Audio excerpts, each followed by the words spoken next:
Hello, everybody. Scott Golden here with the Dynamite review for the 23rd of December, 2020, and not a bad show. To me, the next 2 weeks, this week and next week, show-wise, are going to be kind of flat as it's the holiday season, and I'm kind of expecting a little bit of flat.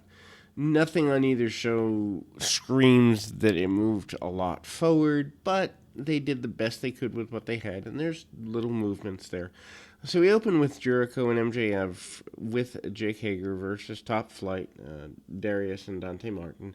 Lots of people are all over this. They really like the Top Flight team. I don't like their style, but I understand they're athletic, and I see why people that like that style like them. I basically see them as young buck rip-offs who were just Hardy rip-offs. So it's like, to me, it's third generation of a spotty tag team. That's what I see. But for those that like that sort of thing, I can definitely see where they're into these guys. Jericho taunts Darius early, hits him with a slap. Darius fires back with him, hits a few strikes, and then Jericho comes back with strikes of his own. He gets knocked down with an enziguri. Dante tags in, and then they use double teams on Jericho. Jericho tags MJF, who takes advantage, hits a drop kick, and or one of the Top Flight members hits a dropkick, sends MJF to the floor. All four guys get in the ring. Top Flight hit a series of strikes in the corner, followed by double drop kicks. MJF battles Dante on the floor and hits a right hand from Jericho. The Inner Circle regain control here. Inner Circle cut the ring off, use frequent tags to get an advantage. MJF draws Darius into the ring and choked out Dante. Referee's distracted while all this happens. Dante kicks out of a pinning attempt with Jericho's feet on the ropes and lands a crossbody for 2, which allow him to reach for the hot tag. Darius runs wild. MJF gets nailed with a Spanish fly before nailing Jericho with a tope to the outside. He follows that up with a missile dropkick on MJF for near fall, and then they hit a tornado DDT off the back of Jericho for another near fall, and a kind of roll, followed up in a back bridge. And Dante nearly gets the win off that, but he gets caught with a powerbomb by MJF. Jericho tags in, lands a lion salt for near fall. He then tries the lion tamer. Dante turned that into a cradle for near fall of his own. Dante gets a hot tag and uses a sunset flip to send his own brother over the top rope into MJF. This is just goofy. Why do this in a match that no one's going to remember in a month? And if you're going to do it, save it for a pay-per-view, save it for a major match.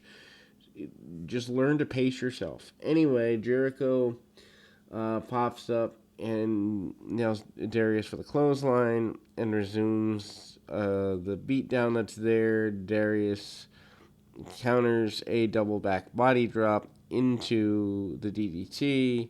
Dante dispatches Jericho.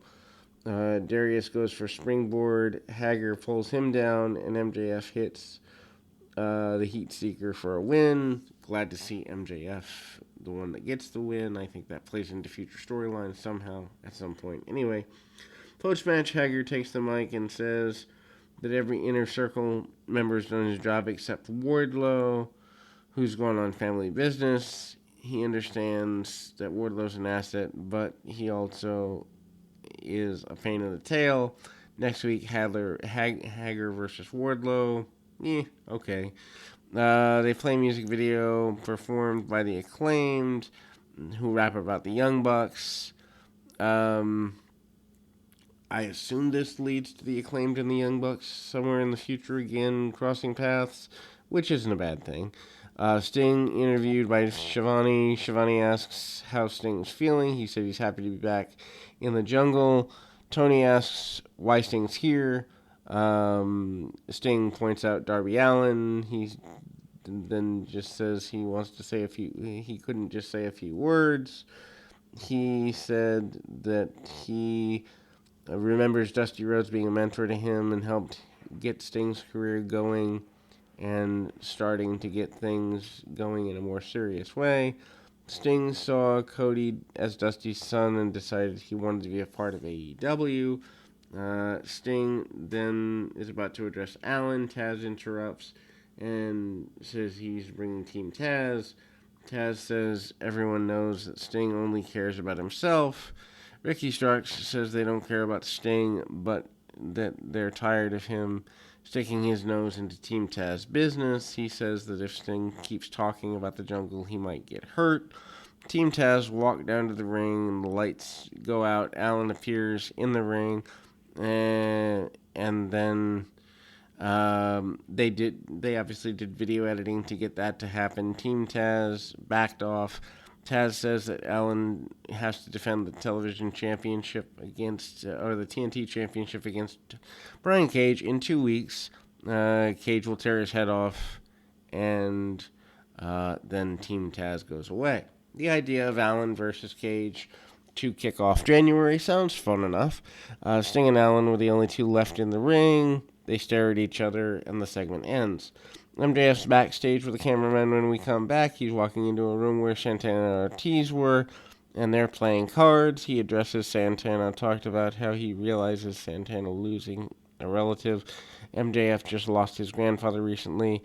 Santana told him to keep his head up, and they shake hands. This was very well acted. MJF shows legit emotion around losing his grandfather in real life, and I think it plays well into him not being maybe as bad a guy as people think. Jurassic Express, Jungle Boy, Luchasaurus, and Marco Stunt defeat the Dark Order, Colt Cabana, Allin, 5 Angels, and Preston 10 Vance.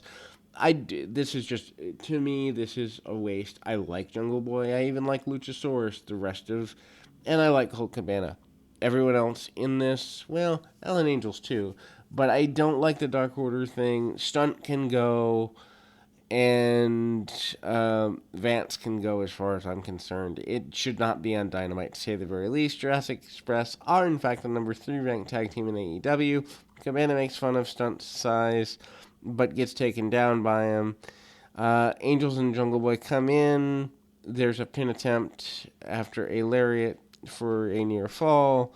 The standing drop kick for another near fall. Stunt tags back in. Jungle Boy helps Stunt hit a splash. Stunt's forced into the corner. Cabana nails him with chops. If they could just chop him into oblivion, I'd be good with that. Stunt escapes, and Luchasaurus comes in with Vance, downs him with a chop and a slam, and then Luchasaurus uses Stunt as a weapon, and then there's an assisted senton by Jungle Boy for near fall. Jungle Boy goes in for the Cazadora. Vance fights out, and he and Angels attack while Cabana is distracted, or distracting the official. German suplex gets a near fall. They go to break. Dark Order controls Jungle Boy throughout the commercial break, and then we see a rebound lariat by Jungle Boy. He makes tag to Luchasaurus. Angels cuts the tag, or tries to make a tag and gets cut off. Suplex escape is enough to reach, and finally Luchasaurus gets the tag. He nails Angels with a flatline and a wheelbarrow German suplex, and then there's a strike to Vance, down him with the tail whip, and hits a standing moonsault on Vance for near fall. Why are all of Luchasaurus's big moves, and for that matter Jungle Boy's, not enough to get rid of the Dark Order, who are falling? Stunt tags in, hits a crossbody on Cabana. He goes to the top rope, but he's met with a right hand from Vance. Dark Order gets rid of Luchasaurus for a minute, and then they hit an Angel's Frog Splash for a near fall. Jungle Boy tagged in, kicked Cabana and Vance off the apron. Luchasaurus tosses Stunt into the pile. There's an assisted powerbomb on Angels, followed by which follows and gives Jurassic Express the victory. Post-match, Tony Schiavone comes down to the ring, interview. FTR and Tully Blanchard interrupt on the video board. Tully calls FTR the tag team of the year for 2020. He understands Jurassic Express wants to take FTR down and move up in the rankings, and he said that Jurassic Express has 2 weeks to prepare. They'll wrestle on January 6th. January 6th looking like a loaded show, which is good. Tully says that they've worked too hard to have dinosaurs take them down, which I thought was a funny line, and told Stunt not to get involved. Hopefully this means they write Stunt off television. Anyway, Alex Marvez, locates Kenny Omega. Don Callis is with him at the hotel. He said that they have something to get off their chest. He doesn't understand why Tony Khan's let wrestlers run amok in AEW, and he's referencing Pac returning and demands a title match for Phoenix. Omega has a message for Phoenix, and he said that Phoenix was choked out in the AEW Tag Team title match in AAA championship match and against his own brother in a title eliminator. Omega might not just hurt Phoenix, but he might put him out for good. Impact Wrestling would love to have him back. Callis said maybe not, as Phoenix is too injury prone. Omega said that Phoenix gets hurt while he gets titles. This is fine. This is not a main event promo. This is not hype to get a guy that we really care about. And the people that say that this is good just shows how far standards have fallen for promos. Anyway, Eddie Kingston joins the commentary team ahead of the next match. Pac with Penta and defeats Butcher with Blade and Bunny. I'm not a fan of the Butcher, and I like Pac, but I think he's been misused almost his entire AEW run, except for the Iron Man match with Omega.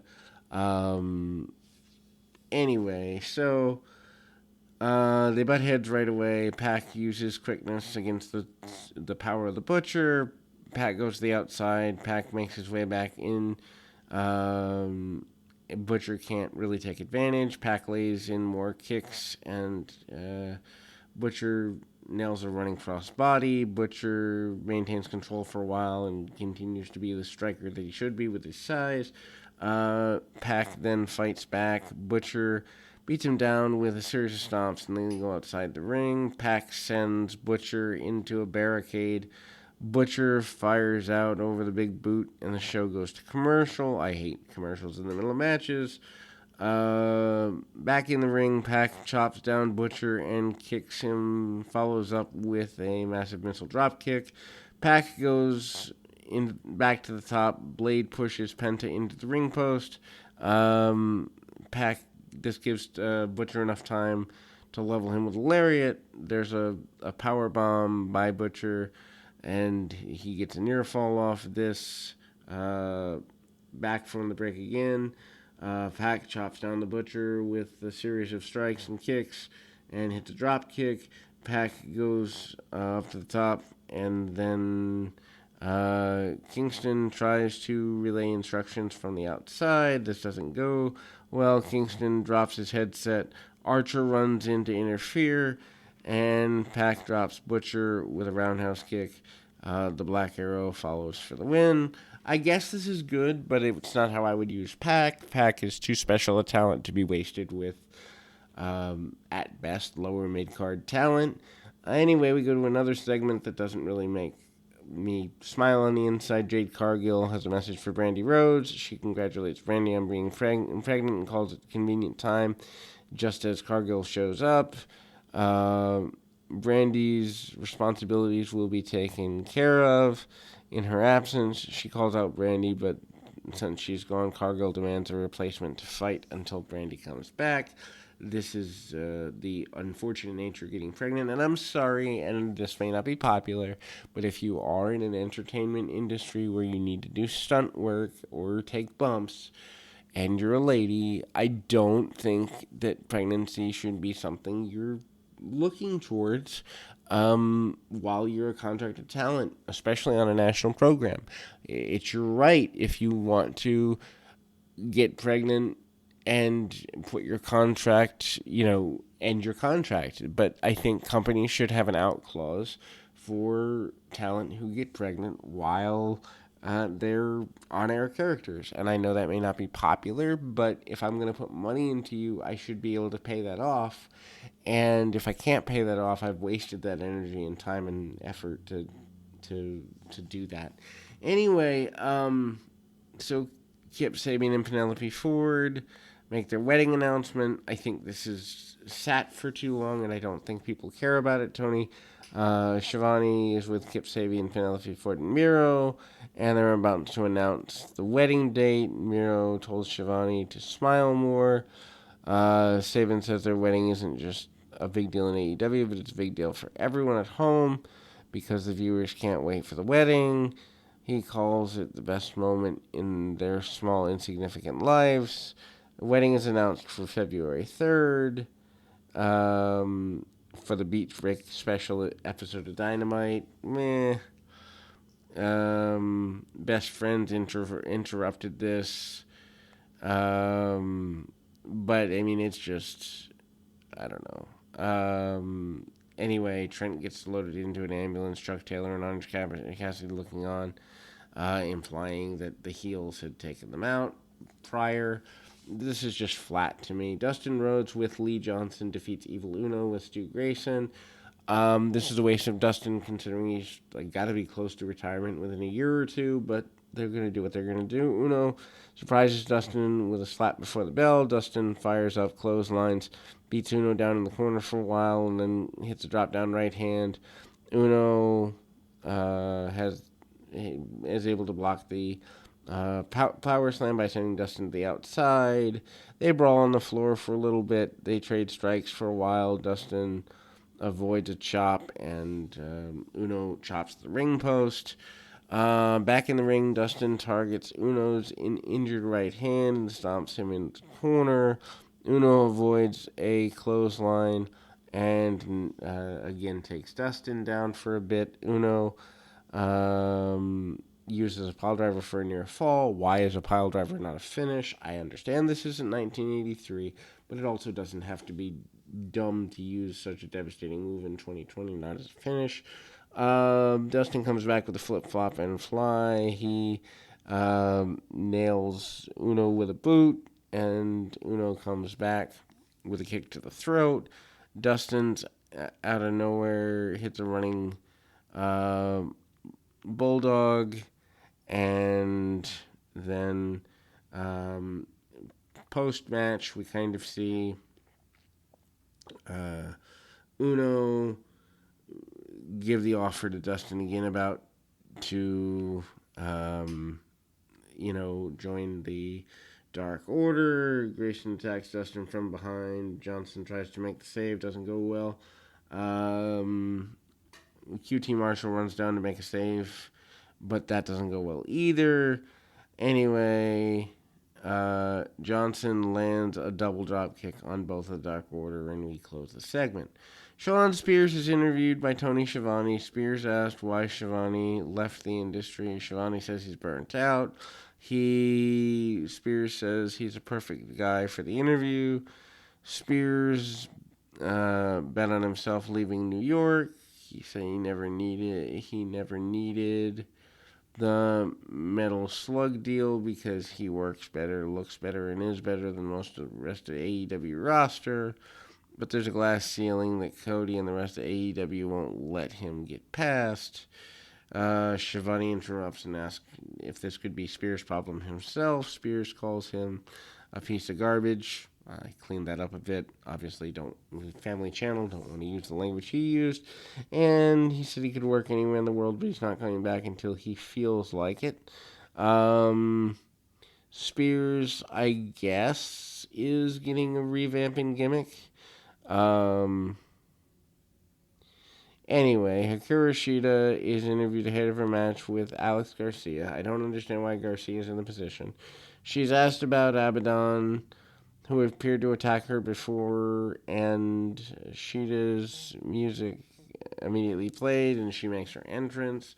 Shida does end up defeating her opponent Garcia.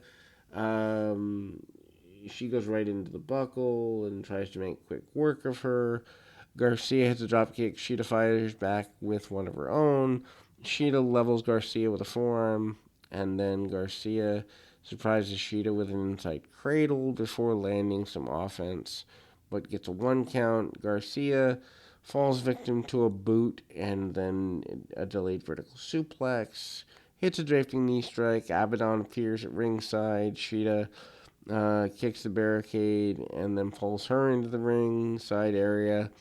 Shida stomps her down and sends her into the barricade, and then it looks pretty okay. Garcia applies a cradle back in the ring for a near fall. Shida comes back with a backbreaker and a Falcon Arrow for the win. Post-match, the Shida confronts an unconscious Abaddon with a kendo stick. Abaddon pops up, does the Undertaker shit-up deal, attacks with a forearm, and then hits Shida and bites Shida's neck with fake blood coming out that goes everywhere. This is just stupid. I don't particularly care for Abaddon as a character. I don't see much in her, as a wrestler, and I think it's a waste of the women's division. Anyway, next week's card for night 1 of the New Year's Smash Dynamite special: Kenny Omega against Rey Fenix for the championship, Shida against Abaddon for the women's championship, Jake Hager against Wardlow, and the return of Jon Moxley. Announced for night 2, which is the first show of 2021, Darby Allin defends the TNT Championship against Brian Cage, and Cody Rhodes against Matt Sydal. And then Caster raps about the Young Bucks during the Acclaim's entrance. Tag Team Championship match: the Young Bucks versus the Acclaimed. A lot of people say this is a good match. I think people that like the Bucks style, it's great, but I don't see where it. I can see where it gets you to tune in if you're a new fan to see that again, but I'm not sure that it builds fans that tune in a year later. I'm not sure that it builds fans that tune in 6 months or 3 months later, and that's what angles and stories should do, and matches and segments should do. Anyway, so a lot of people think this makes the Bucks the best tag team in the world. I disagree. Anyway, Matt and Caster start off. Matt gets the better of the beginning exchange. Bowens tags in. The Bucks handle him as well. Neck launches into their double drop kick spot, followed by some baseball slides to the outside. Matt hits a spear on Caster on the floor. Bucks come up with a splash moonsault combo. Nick lands an assisted diving double foot stomp on Bowens. Caster trips Matt, allowing the Acclaimed to take control. They hit combination thrust kick. Nick gets a blind tag, hits a springboard cross body on Bowens. He continues to go nuts, hits a slingshot facebuster, followed by a moonsault on the floor. Bowens then hits the knees with Nick and hits a senton, and Caster drops Nick onto the apron as the Acclaim takes control over and they go to the break. Nick nearly reaches Matt for the hot tag. Bowens pulls Matt off the apron, and the Acclaimed cut Nick off. Nick dodges a clothesline. Matt tags in, lands several strikes on the opponents before catching them with a DDT. Matt fights on the floor, gets a soccer kick from Nick, and then Matt hits a series of Northern Light suplexes, and then goes into a sharpshooter. Caster tries to break this up. Matt challenges him to hit harder. Nick pulls Caster to the floor, and then they go back to the sharpshooters. Bowens reaches the ropes for a break. Doomsday Device followed by a near fall. Caster crotches Nick on the top turnbuckle and follows up with a couple suplexes. Matt breaks up a pinfall. Nick reaches Matt for the second hot tag. We don't need two hot tags in what should be an enhancement match. It's just it's ridiculous. Nick anyway reaches Caster, rakes the eyes. There's a bunch of super kicks and strikes. Caster avoids one more, and Nick hits the referee, Rick Knox. They hit a low blow on a boombox shot, and then Paul Turner runs down to make the count. Nick is out at 2. Acclaim set up for the Acclaim set up for the Indie Taker, and Matt hits a power bomb on Bowens through the Timekeeper's table. Caster isolates, and Bucks hit the BTE trigger to retain the titles. Bucks pose to close the show. No pun intended. I mean, it's fine, but again, it's. Did this make you go, wow, I wonder what happens next week? No. Does this make me say, do I want to see the Bucks again? Sure, why not? In a car crash sort of way. And I'm not sure that that's a go home for a segment to build to bigger things. Anyway, we'll be back with more right after this.